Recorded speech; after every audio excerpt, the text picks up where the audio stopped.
Welcome back everyone, I'm Johnny and today we're continuing our walk of Cotswold villages and today we're in Snowshill and this is a really charming hillside village known for its unchanged beauty and Snowshill Manor.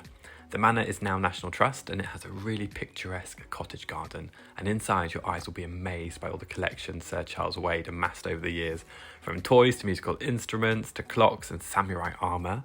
It's absolutely epic.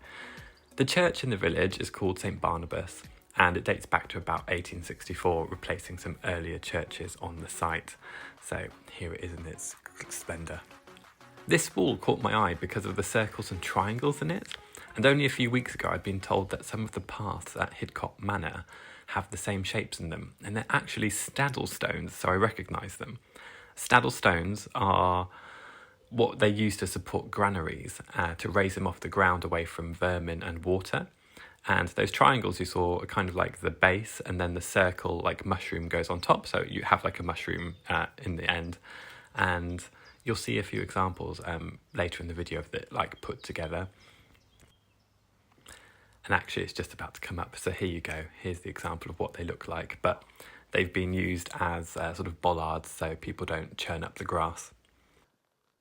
I then made my way out of the village up the hills, and looking in the hedgerows I found this bird's foot trefoil, and it's a really good source of protein-rich pollen for bees, and it's related to the pea family, so a really nice species of plant, and you'll find it on many road verges in the UK.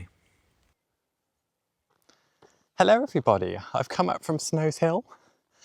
I've had a little walk through the village. I've not really been around the village before. Driven to Snowshill Manor. I've probably driven through, but not properly walked around it. It's very chocolate box, picturesque, quaint, English Cotswold village. And I'm now walking up the hill to see if there's a nice view over the Cotswold hills up here.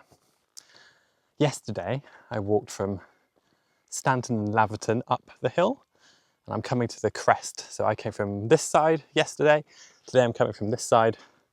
I'm going to come in the middle to the top. So yeah, it's a lovely evening again. Still about 30 degrees. And there are some gorgeous views. Absolutely amazing. Even just here where I'm not on the actual escarpment of the Cotswolds, because as the Cotswolds drop down into Worcestershire, there's a real ridge and then it plunges down to the river plain of the River Avon, and then there's the River Severn further away. And Worcestershire is known to be a county that floods. If you've lived here, you know. And that's because we've got those two main rivers plus some others, some smaller ones. I'm going to stop here and turn around and show you the view.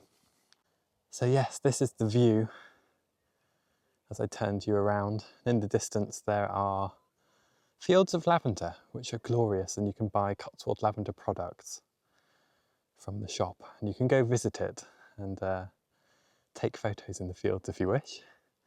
And then here are the fields of all of the different crops. And now I'm going to go a bit further up the hill and see where I end up. There's something enchanting about this area of the Cotswolds on a warm summer evening. I passed the odd passerby, exchanged a greeting and commented on, aren't the views wonderful over the fields, and they sure are. I then arrived at Shenberrow Hill and Farm, and Shenberrow is the third highest point in Gloucestershire, and this summit, which we're on now, has an Iron Age hill fort on it, which is really cool to connect to that part of our history.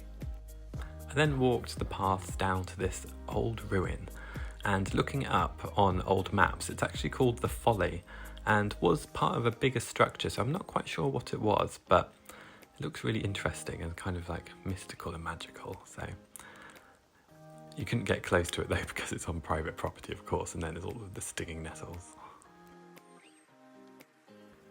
Then it was time to walk back towards Snowshill, enjoying the views and the grass. This was the end of June, before we went into full-on drought, so if we were up there now at the end of July, it would look very, very brown and dry.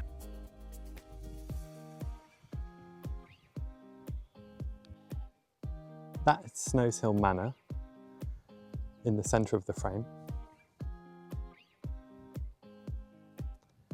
And then panning round, you have Broadway Tower in the distance.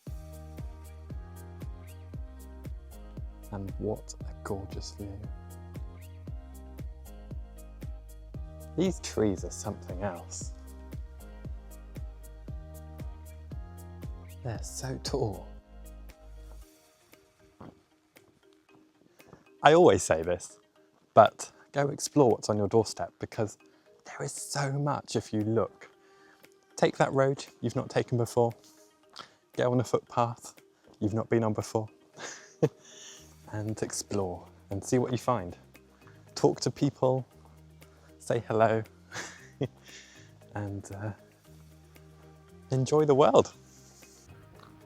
And here we're coming back into the village. Snowshill actually has 15 listed buildings, and as we come towards the centre, we'll see some gorgeous trees, and there's a row of cottages behind this mature tree which just looks sublime. It really put a good smile on my face, and I love the gardens and the flowers in front of it. And here I am popping my camera over the wall of the National Trust Snowshill Manor. I mean, no one's there, so I was like, it's okay. It's also an advantage of being tall that I can see over these things. And this is sort of the side elevation of Snowshill Manor. I was kind of intrigued by all the different windows, blocked up ones, the different sizes. And then there was this gorgeous rose, which we'll come to in a second. A nice like flurry of clouds of pink. And that's where I will leave you today. So a little sort of tour of Snowshill and the hills, and the video before I'd walked up from the other side from Stanton and Laverton. So if you want to check out that video, you can go have a look at that too. And yeah, if you enjoyed it or have any places you'd like me to go to in the future, let me know in the comments. Hit subscribe and see you soon. Bye everyone.